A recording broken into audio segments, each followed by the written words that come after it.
Iran में उस शख्स के मुजस्मे को गिराया जा रहा था कि जिसके जनाजे में 5 साल पहले लाखों लोगों ने शिरकत की थी। वो शख्स के जिसे एक ताकतवर तरीन, मजबूत तरीन और कौम परस्त शख्स समझा जाता था, आज उसके मुजस्मे को गिराकर पैरों तले रोंदा जा रहा था। उसके टुकड़े टुकड़े कर दिए गए थे। ये किसी और दिन की बात नहीं है, बल्कि 8 जनवरी 2026 की बात है कि जब मैं प्रोग्राम रिकॉर्ड कर रहा हूं। आज से पूरे 5 साल पहले उस मुजस्मे को तामीर करने के लिए लाखों डॉलर खर्च किए गए थे, लेकिन ये सिर्फ तस्वीर का एक रुख है। दूसरी तरफ आज से 45 साल पहले जिस बादशाह को दर दर की ठोकरें खाने पे मजबूर किया गया था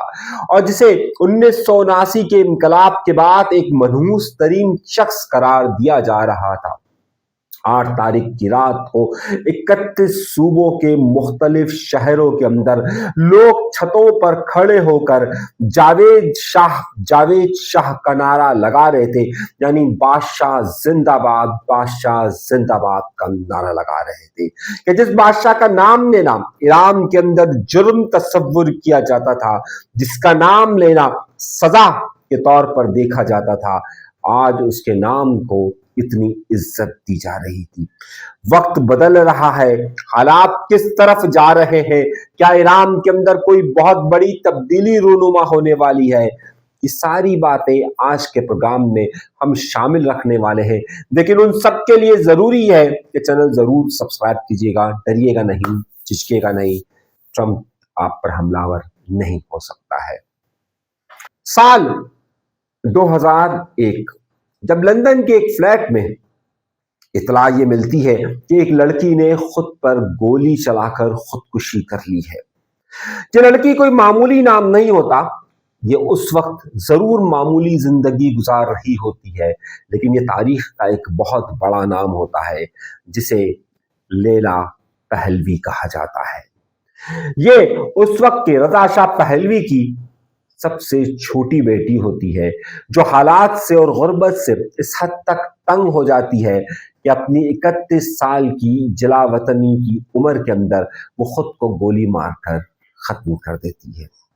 शायद पहलवी खानदान के लिए भी दुख खत्म नहीं हो रहा होता कि उसके 10 साल बाद 2011 के अंदर जब उन्हें कोई भी उम्मीद नजर नहीं आ रही होती, तो लैला का बड़ा भाई अली रजा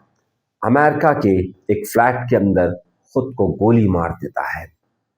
यह पहलवी खानदान का दर्दनाक अंजाम होता है, लेकिन अभी भी उनका एक बेटा रजा पहलवी मौजूद होता है।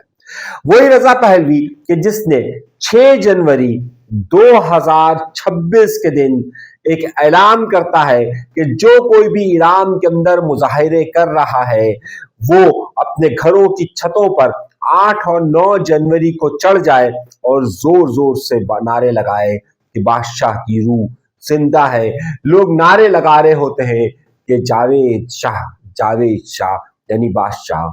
जिंदाबाद। लेकिन ये नौबत क्यों कर आ गई है कि वो पहलवी खानदान के जो इस हद तक मजबूर और बेबस था कि जिसे कोई मुल्क अपने पास रहने के लिए जगह नहीं दे रहा था, वो रजा पहलवी कि जिसके भाई और बहन ने सिर्फ इसलिए खुदकुशी कर ली थी कि वो हालात से तंग आ चुके थे, उस रजा पहलवी की कहने पर ये कैसे मुमकिन हुआ कि ईरान के कई शहरों पर उसकी हिमायत में नारे लगना शुरू हुए।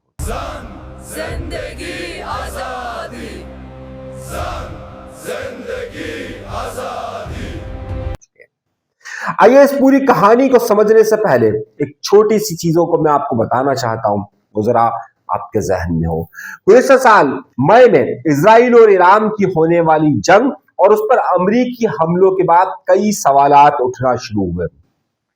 ईरान की मौजूदा हुकूमत और खामनाई के निजाम ने इस बात को वाज़ेह किया हुआ था कि ईरान अपनी ताकत की बुनियाद पर और अपनी फौजी सलाहियतों की बुनियाद पर इस कदर ताकतवर हो चुका है कि न सिर्फ वो शाम, یمن اور دوسری جگہوں پر پراکسیز کو جتوا رہا ہے، بلکہ یہ اتنا طاقتور ہو چکا ہے کہ کوئی بھی ملک اس کی طرف میلیاں کر کے نہیں دیکھ سکتا، چاہے اسرائیل ہو یا امریکہ۔ اتنی ہمت کسی کے اندر نہیں ہے کہ وہ اس پر حملے کر سکے، لیکن پھر وقت نے یہ سب کچھ دیکھا۔ ایران پر حملے ہوتے ہیں، شدید حملے ہوتے ہیں، یہاں تک کہ حماس کے رہنماؤں کو چن چن کر ایران کے اندر مارا جاتا ہے، پاسداران انقلاب کے رہنماؤں کو چن چن کر مارا جاتا ہے، اور پھر میزائلوں کی ایسی برسات ایران کے اوپر ہوتی ہے کہ 600 سے زیادہ لوگ اس دنیا سے چلے جاتے ہیں۔ امریکہ جس جگہ جہاں چاہتا ہے وہاں پر ایران کی ایٹمی اور میزائلی تنصیبات پر حملہ کرتا ہے، تو پھر کئی سوالات اٹھتے ہیں کہ آخر 40 سال سے اس حد تک پابندیاں برداشت کرنا اور خود کو ایک فوجی طاقت بنانے کے باوجود بھی کیوں ایران اس حد تک کمزور ہو گیا کہ اس کے اوپر حملے ہوئے۔ یوں تو ایران نے اس ساری بات کو اپنی فتح کے طور پر لیا، لیکن عوام میں بے چینی بڑھتی گئی، اور اس بے چینی میں پھر اس وقت زیادہ اضافہ ہو گیا کہ جب ستمبر کے مہینے میں ایک خودکار نظام خود بخود لاگو ہو گیا، اور وہ نظام تھا اسنیپ بیک کا۔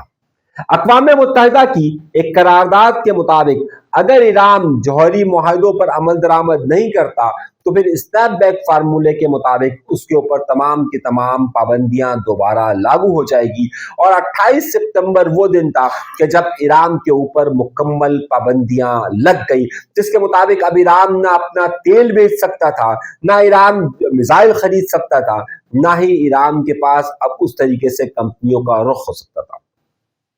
چین اور روس بظاہر ایران کے دوست ثابت ہوئے، لیکن جب اقوام متحدہ کی اس قرارداد کی امپلیمنٹیشن اس طریقے سے تھی کہ اس میں کسی کا بھی ویٹو استعمال نہیں ہو سکتا تھا، اور اسنیپ بیک کے مطابق ایران کے اندر جب یہ تمام مالی بحران شروع ہوا تو اب مہنگائی کی شرح حد سے زیادہ بڑھنا شروع ہوئی۔ دسمبر کے مہینے میں ایران ہر سال اپنا بجٹ پیش کرتا ہے، اور اس بجٹ میں 4 بنیادی چیزیں ایسی تھی کہ جس نے لوگوں کو باہر نکلنے پر مجبور کر دیا۔ پہلا وہ فورن کرنسی کا ریٹ تھا کہ جو عام طور پر امپورٹ کے لیے ایرانی حکومت سپورٹ کیا کرتی تھی۔ دوم ٹیکسز کی مد میں زیادہ اضافہ تھا۔ تیسرا فوجی دفاعی سسٹم میں زیادہ بجٹ کا رکھنا تھا۔ یہ معاملات تھے کہ جہاں سے لوگوں میں بے چینی پیدا ہوئی۔ ایران کا سب سے بڑا کریڈٹ بازار کہ وہ کہ جسے عام طور پر ایران کی موجودہ حکومت کا سب سے بڑا سپورٹر بازار کہا جاتا ہے، وہاں پر لوگوں نے شٹر ڈاؤن ہڑتال کر دی۔ 28 دسمبر وہ تاریخ تھی کہ جب وہاں پر شٹر ڈاؤن ہڑتال کی گئی۔ سب سے بڑا تجارتی بازار اور وہ بازار کے جو کہ ایران کی موجودہ انتظامیہ کے ساتھ ہمیشہ جڑا رہا تھا، وہاں پر ہونے والی اس ہڑتال نے پورے ایران کے اندر آگ لگا دی۔ یہ مظاہرے جو ابتدائی طور پر صرف چند شہروں سے شروع ہوئے تھے، یہ صرف اور صرف 6 دن میں اس حد تک بڑھ گئے کہ ایرانی حکومت کو باقاعدہ انہیں روکنے کے لیے طاقت کا استعمال کرنا پڑا۔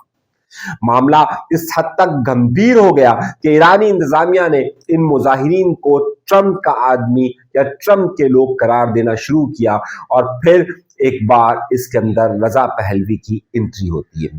6 جنوری کو رضا پہلوی اپنے سوشل میڈیا اکاؤنٹ سے یہ بات کہتے ہیں کہ شاہ کے جتنے بھی لوگ ہیں وہ ان تمام مظاہروں میں بھرپور شرکت کریں اور اپنے گھروں کی چھتوں پر کھڑے ہو کر باقاعدہ شاہ کے لیے نعرے لگائیں، اور لوگوں نے یہ نعرے لگائے۔ دوسری طرف صورتحال اس حد تک گمبھیر ہوتی گئی کہ ان مظاہروں سے فائدہ اٹھاتے ہوئے ایران کے اندر موجود 2 ایسے خطے کہ جہاں پر عام طور پر ایران کے انتظامیہ کے خلاف مظاہرین بندوق کا یا دہشت گردی کا سہارا لیتے ہیں، وہ بھی سرگرم ہو گئے، جس میں سب سے اہم علاقہ کرد علاقہ ہے کہ وہاں پر پچھلی بار بھی جو ایرانی حکومت کے خلاف تحریکیں چلی وہ اس کا مرکز تھے۔ اس بار بھی کرد علاقوں کے اندر وہاں پر شدت آنا شروع ہوئی۔ دوسری طرف وہ بلوچ علاقے کے جہاں پر مسلح جدوجہد جاری ہے، وہاں پر ایک نیا الائنس تشکیل پاتا ہے جسے MPF کا نام دیا جاتا ہے، اور پہلی بار اس میں انتہا پسند طاقتوں یعنی جیش عدل کو بھی شامل کیا جاتا ہے، اور پرسوں ایک اعلیٰ فوجی افسر کا قتل بھی یہ تنظیم اس کی ذمہ داری قبول کرتی ہے۔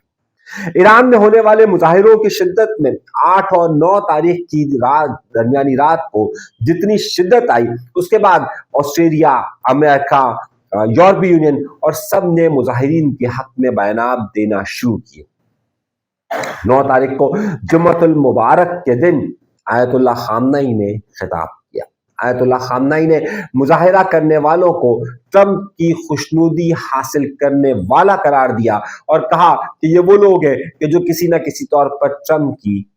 हिमायत चाहते हैं या ट्रंप को खुश करना चाहते हैं। दर हकीकत आयतुल्लाह खामनई का वाज़े इशारा ये इस वक्त रजा पहलवी के मुतालिक था। रजा पहलवी जो कि ट्रंप इंतजामिया की गुज़िश्ता 40 सालों से अमेरिकी इंतजामिया ने जो तवज्जो नहीं दी थी, यकदम तवज्जो हासिल करने में कामयाब रहे।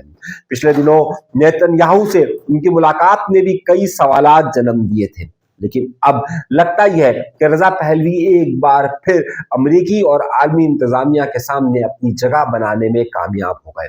लेकिन क्या उनकी ये कामयाबी इस हद तक होगी कि ईरान के अंदर एक बार फिर बादशाहती निज़ाम कायम होगा और क्या दुनिया उसकी हिमायत करेगी? तो ये एक सवालिया निशान है। अब तक की जो हासिल मालूमात है उसके मुताबिक ये बात तो कही जा सकती है कि रजा पहलवी के कई सपोर्टर इस वक्त ईरान के अंदर मौजूद है, लेकिन ये कतई तौर पर नहीं कहा जा सकता कि ये इनकी ताकत इस हद तक मौजूद है कि ये इस वक्त मौजूद खामनाई के निज़ाम को या फिर इस वक्त मौजूद ईरान के अंदर जो हुकूमती निज़ाम है उसे कोई बड़ी ठेस पहुंचा सके। आमतौर पर इन मुजाहिरीन की या इन मुजाहिरों की शिद्दत 15 से 20 दिन जारी रहती है, जब तक अगर इसमें कोई बैनुल अक़वामी मुदाखलत ना हो। ट्रंप इंतजामिया बार बार ये कह रही है और नेतन्याहू के बयानात भी ये जाहिर करते हैं कि यहाँ पर किसी भी वक्त कोई कार्रवाई की जा सकती है। क्या इस मुश्किल वक्त में ईरान के ऊपर ट्रंप कोई हमला कर सकते हैं? पिछले दिनों खास तौर पर कुछ अमेरिकी जरीदों के मुताबिक ये खबर चलवाई गई कि जिस तरीके से वेनेजुएला के सदर को अगवा किया गया था, इसी तरीके से खामनई के मुतालिक भी कार्रवाई हो सकती है। लेकिन उसके साथ ही ये खबरें आना भी शुरू हुई कि क्या खामनई रूस मुंतकिल हो रहे हैं। दर हकीकत ये इन मुजाहिरों से शुरू होने वाली शिद्दत से पहले का माहौल था और अब उसमें मजीद तेजी आ रही है। खामनई ईरान के अंदर ही मौजूद है, बाकायदा उन्होंने जुमे का खुतबा भी दिया है, लेकिन ट्रंप इंतजामिया की तरफ से ये दबाव बढ़ाना कि मुजाहिरीन पर गोली ना चलाई जाए, ट्रंप इंतजामिया की तरफ से ये धमकी देना कि खामनई को भी उसी तरीके से अगवा किया जा सकता है और मुजाहिरीन का शिद्दत इख्तियार करना इस बात का अंदाजा दे रहा है कि आइंदा दिनों के अंदर ईरान में कोई बहुत बड़ी हलचल होने वाली है। क्या होगा, कैसे होगा, इस सब खबर हम आपको देते रहेंगे, लेकिन चैनल को सब्सक्राइब जरूर कीजिएगा।